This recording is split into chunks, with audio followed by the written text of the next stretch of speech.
Hi, I'm Jay Beaumont, and for the next half hour, I'm going to interview a conservation biologist from Mauritius. Denis Li is, among many other things, eco-parakeet coordinator at the organization Ebony Forest.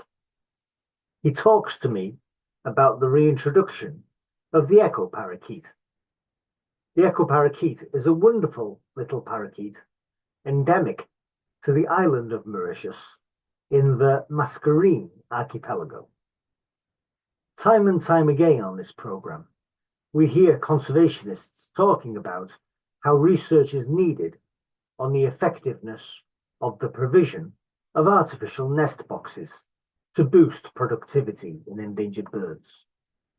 Denis will be talking about this and other issues affecting the conservation of the eco-parakeet right now. The eco-parakeet evolved between 2 and 0.7 million years ago. Working with island endemics and living the wildlife looks like this.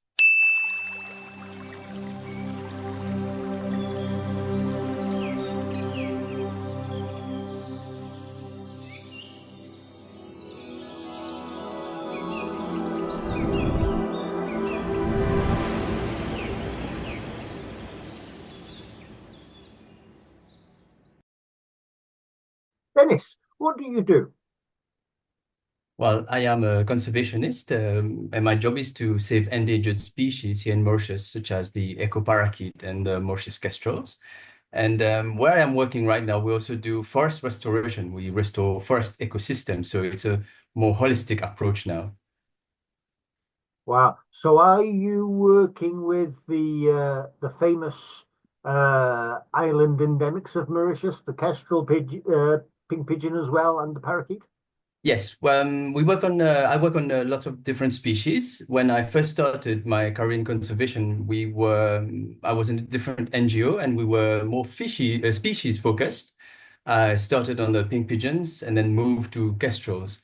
And then since I'm now in ebony forest, now we all do a lot of work on different species as well as restoring forests.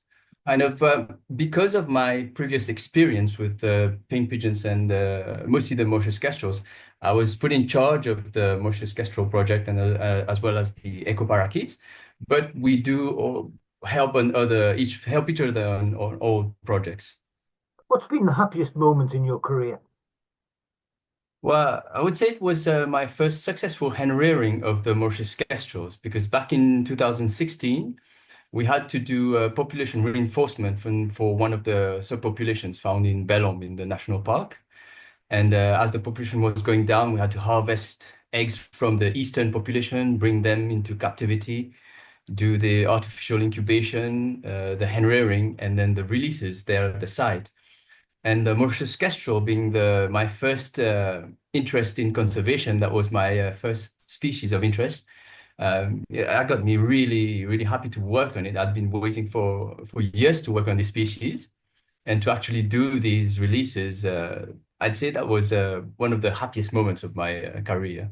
Please, can you describe how your career developed? So I started with my master's internship back at the Motion Wildlife Foundation, and that's got me into the job. I believe I did a good job, and they wanted to hire me afterwards. So I did about 3 years on the pink pigeon project. I started as a field worker, ended up as a pink pigeon coordinator for the project. And then I got the opportunity to move to the Mauritius kestrels. And I worked about 8 years on the project, starting again as a field worker and then coordinating the project for the Mauritian Wildlife Foundation. And back in 2018, I took a gap, and then 2019, I joined the Ebony Forest Conservation Team. And that's where we are expanding conservation work in this area of the island, as well as going into forest restoration. That's So, sort of, as I said before, in Ebony Forest, I'm in charge of the kestrels and eco parakeets, but help on other projects where I'm needed. fantastic. Ebony Forest. Can you tell us a little bit about the history of Ebony Forest, Dennis? Has that grown Okay, yes. aside from MWF, Mauritian Wildlife Foundation? No, it's a private organization. The land is privately owned. The owner bought the land back in 2006, I believe, and started the first restoration then. But he didn't have a full team of conservationists, so he had a team of laborers to start working on the forest. And that's when in 2019 he hired us, the whole conservation team, to make things a lot more science evidence-based and scientific to come up with a program for the forest restoration, as well as reintroducing endemic species that were missing in this area. So it's a private entity, and we work on several sites. One being Ebony Forest itself in Chavarel, in the southwest of the island. And then there's another site called Vallée de l'Est, which is found in the eastern Bamboo Mountain ranges. And then a new site we acquired somewhere in the north called Montagne Longue. It's wonderful to hear you speaking about these places, Dennis, because I was in the Mauritian Wildlife Foundation as well back in I was told, yes. 1991. But in what year were you there? I was there for the 1991 to 1992 season. Oh, wow, working on different projects? Yes, I was. I was predominantly with the echo parakeet. Already setting up artificial nest boxes then? Not by then, no. By then, the population estimation was between 16 Yes. and 22 birds. Yes, that's when it was going down. Yes, sorry. I Yes. certainly never saw a flock, which I believe is possible now. And yes, efforts were concentrated at that stage on trying to establish a captive population because there were none Mm. in captivity. What jobs are there with the echo parakeet, Dennis? Well, in Mauritius, you'll have the primary job you would find is being a field conservationist for the species. You'd be dealing with the day-to-day monitoring of the species, the management of the population, so providing supplementary food, taking care of, well, trying to control predators in the area where the parakeets are. You'd be setting up artificial nest boxes for these birds. And then, because at the moment there is some focus on establishing some populations, there would be a demand for maybe hen rearing, if you are a specialist hen rearer, or veterinary or vet assistants. That would be potential jobs that could get you into the field here. The whole conservation scene on Mauritius a volatile sector, or is there job security? I had to think a bit about that, and my answer is kind of in between because there is a lot of work to do. There is a lot of jobs, and the project is going to be is ongoing for a long time. It's a long-term project. The problem is when you speak to everyone, not just in Mauritius but everywhere, like conservation work is underpaid everywhere. So it's up to people who to decide like whether they can make a living out of it. And then partly it comes onto the organizations you work on to manage funding, to gather funding, to secure these jobs and make it long term. So if the organization has a good capacity to raise funds, there is job security. What skills do you need to be an echo parakeet conservationist and field worker indeed on Mauritius? Well, basic field skills would involve bird identification, so learning to recognize species and individuals, managing to follow them around, learning to find them in the field, interpret bird behavior. Then when it comes to the breeding season, then you're going to need more specialist skills such as tree climbing. So you cannot check these artificial nest boxes if you don't have rope access skills. You will need some off-road biking skills to get to the sites. And of course, the job itself is quite physical and demands some good physical fitness for you to be able to carry the job, sort of walk long distances and carry heavy backpacks. And then the rest is character. You need a lot of determination and motivation to keep doing the job. Don't know if that counts as a skill, but something needed. Yes, a skill or a personal quality, certainly. Yeah. Uh, Dennis, what skills do incoming interns or volunteers usually lack? I'd say usually the interns or volunteers come with basic knowledge, but there's a lot of hands-on skills to learn. All the bird handling usually happens while you're learning on the job. It's very rare to have interns that already know how to handle birds when they arrive. So that gets learned on the job. Um, anything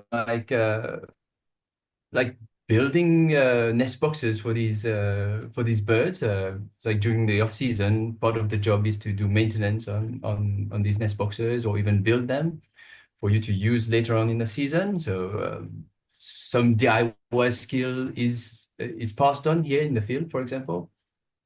Um, think about it. Yeah, mostly skills related to the birds themselves, bird handling, taking measurements on the birds, ringing birds. That is also a skill which a lot of people won't have before coming to Mauritius. Can you describe a little bit more the skill of handling birds? How is it done? Well, it starts by learning how to catch birds in the aviaries. So we have release aviaries where the birds were initially released and food is provided in these aviaries. So the birds will come in and out. And where it starts maybe is if you have to handle birds to ring, so unring birds or unbanded will sometimes come into the aviaries. So with a senior staff, you would shut the bird into the aviaries, go in with a net, trap the bird, catch it, and then with supervision, you'd learn how to hold the bird. For example, you'd use fingers in between the neck and the rest of the fingers to hold the body and get the legs out. And then you'd learn how to use your wing rulers and tail rulers to slide under the wing or under the tail to take measurements. You'd use other instruments like pesolas to weigh the bird. And then ringing is usually a bit more technical. So there's a lot of having to observe senior staff doing the job before attempting ringing yourself. Uh, because you obviously, and in the endemic species, you don't want to risk hurting it. So you need to possibly practice on exotic birds before you actually ring your first endemic bird. So the technique seems to vary around the world, project to project, but the technique you've just described seems to match that for ringing or banding birds. Yes. Um, of course, sometimes you'll be catching sick birds or injured birds. Then I don't know how to describe. Then you seek usually help from more qualified people to show you how to deal with that. I still remember being shown by one of the people who worked at the government facilities where I don't know if you know it, the aviaries in Black River where they do all the where they treat all the injured birds. That's where I was shown, for example, how to do a subcutaneous injection of fluids or how to strap a broken leg. So Yes, I sometimes it remember the Black happens, River Aviaries. depending on depending on opportunity. Uh, so there sometimes the opportunity arises for you to learn new skills, but not always. The Black River Government Aviaries are still going, Dennis. Yes, it has been rebaptized the Gerald Durrell Endemic Wildlife Sanctuary. Oh, fantastic, fantastic. Um, as an aside, and I'll edit this out, Dennis, but would you be able to send me further footage of the hands-on techniques? The I don't know if I have any of these footage. No problem. Mm, for, not on echo parakeets, but I might have to look for footage on pink pigeons. Maybe we have that. I'm not sure. Don't put Or I yourself might out. some footage on Mauritius kestrels where we ring the chicks, for example. Maybe I'll have to look for that. Oh, well, that'd be great. I just want to make the best film I can. Don't Yeah, mess of course. about. Great. On with the next one. Right. Where are we?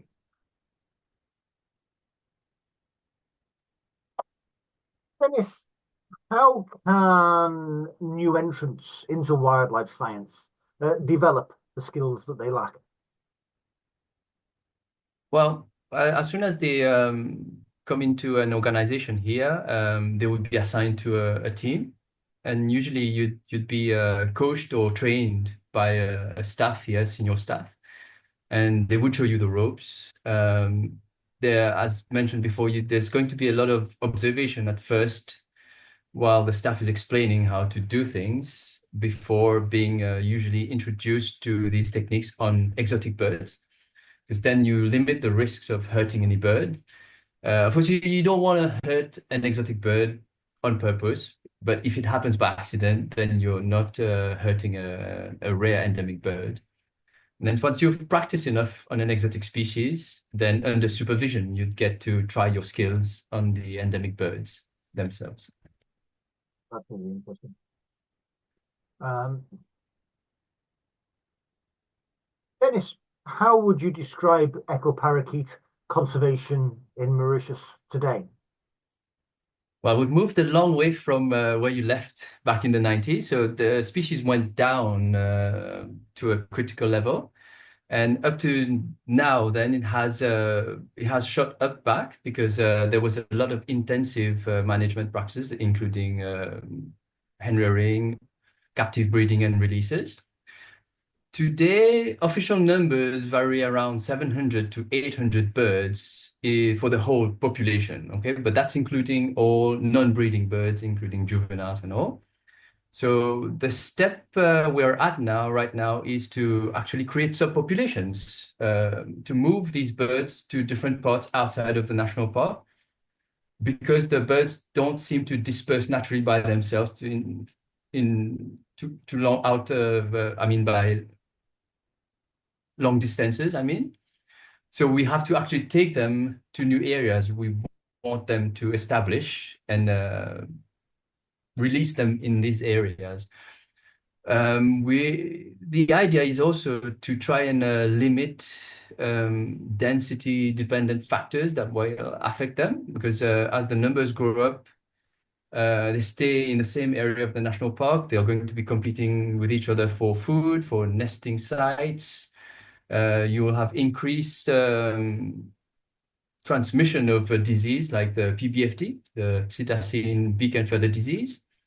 So the idea is to reduce this pressure on the main population by bringing them to other areas further from the national park to establish new subpopulations, which is where the idea of releasing birds in ebony forest first happened, and then for this season to the east of the island in Vallée de l'Est.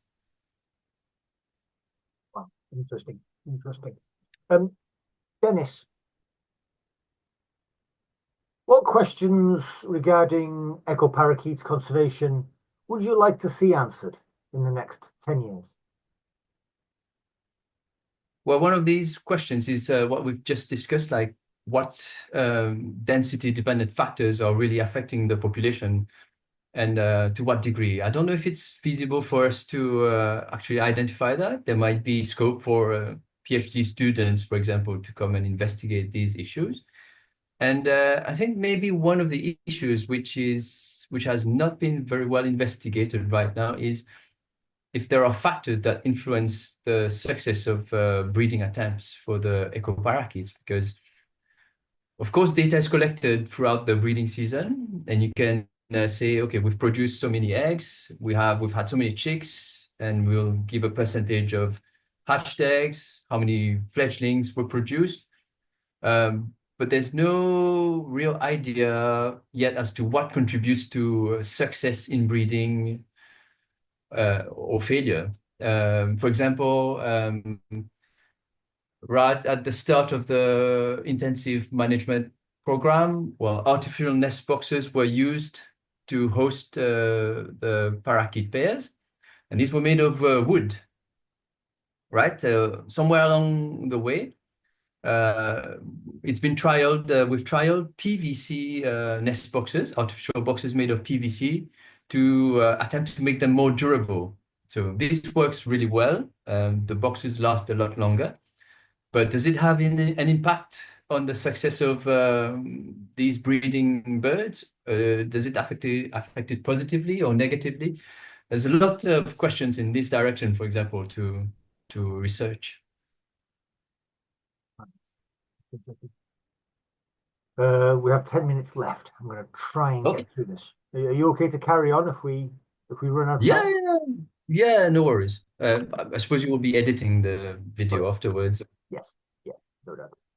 Yeah, definitely. Right. Where are we?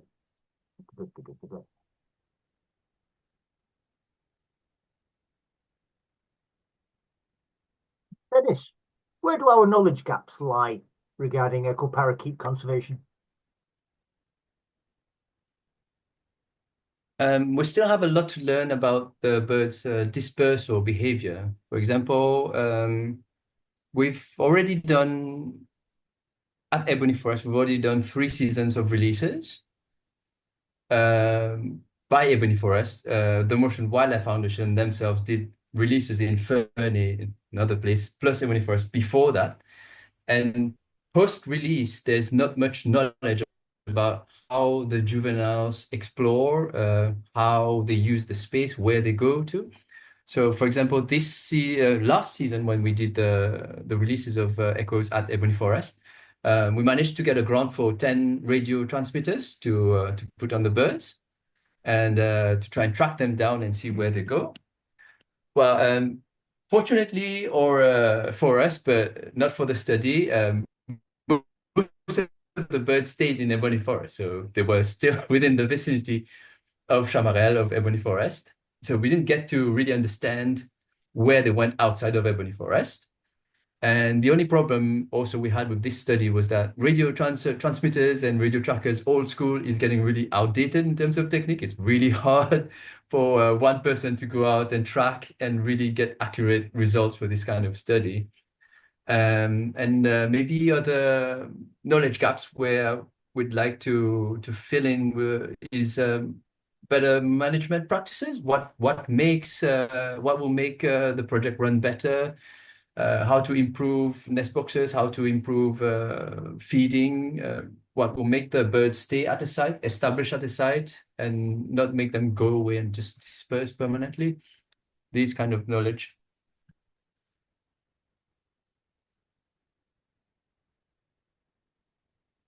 Yes. For interns or volunteers who want to work with echo parakeets, is it more important to have a master's degree or is a first degree, a bachelor's degree, sufficient? Honestly, it doesn't really matter. Of course, if you have a degree, whether it's a bachelor's or a master's, you will understand the problems or issues related to ecology and to birds better. But we've taken people, we've trained people with absolutely no background in biology or ecology before, just because we could see they were really motivated and really keen to do this job and learn. So as long as these people were willing to learn and put in the effort, we took them in. We trained them, formed them on the job, and some of them are still here uh, or are still in the field of conservation. So it doesn't really translate into your degree doesn't really translate into necessarily a long-term career. It's of course an advantage to start. Dennis, what should students wear for an interview? We've never really bothered about it at Ebony Forest, as long as people wear something clean and presentable. You could do it in a shirt or a t-shirt, or you could dress in field clothes. Didn't really matter to us.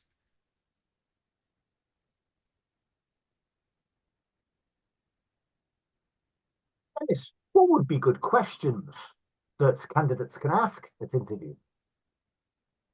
The questions we look out for is any questions that people ask that shows their interest in the project or the species they want to work with. Well, when you interview people, sometimes you can see that some of them have done their research and they've tried to look into what the work here entails, but there's still not everything said on the website, for example. So they'll try to fill in these gaps with their own questions because they are interested in the job. And that's kind of the things that we as recruiters would look for. Questions that show that you're really actually genuinely passionate about the job or interested about going into it. Dennis, what would make a good research project? Can you suggest a research project for a student? Right now, I think one of these would be to investigate, like we mentioned before, for example, using data loggers to understand habitat use by the ecoparakeets.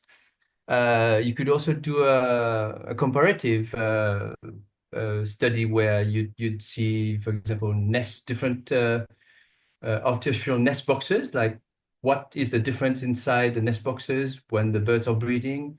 Uh, does the way the box is made or the material used, will it affect the inside environment, and will that lead to breeding success or not, for example?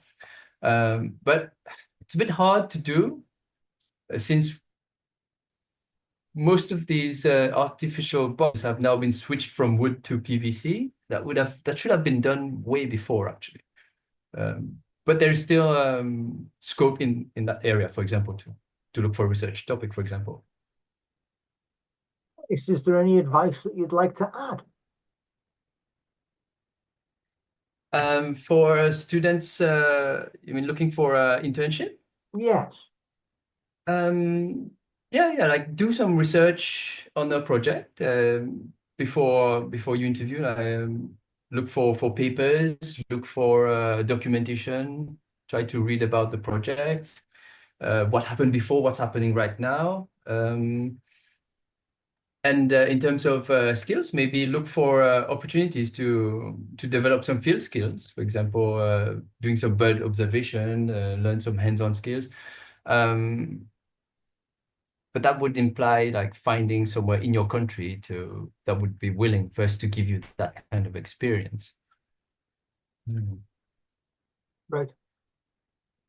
I'll edit this out, but I've got everything I needed, Dennis. Dennis, is there anything you'd like to add? Yeah, there was one of your questions which I found interesting, and you asked me what advice can you offer interns? Yes. We've been taking interns and volunteers ever since we started at Ebony Forest. Like there's a core staff, and then we rely a bit on interns to come and help us. So, and then you've got varying degrees of motivation within these interns. So I would try to encourage them to, make the most of their experience while they're here, because they've already made that huge step to come to Mauritius into an organization. Make the most of it, learn as much as you can from the staff, because they have to realize that this internship is already the start of their career. You do a good job during your internship, that will automatically reflect positively later when you start looking for the jobs in conservation. So to not waste this opportunity of an internship and just make the most out of it. Fantastic advice. Really fantastic advice. I love that. Nobody had actually told me that.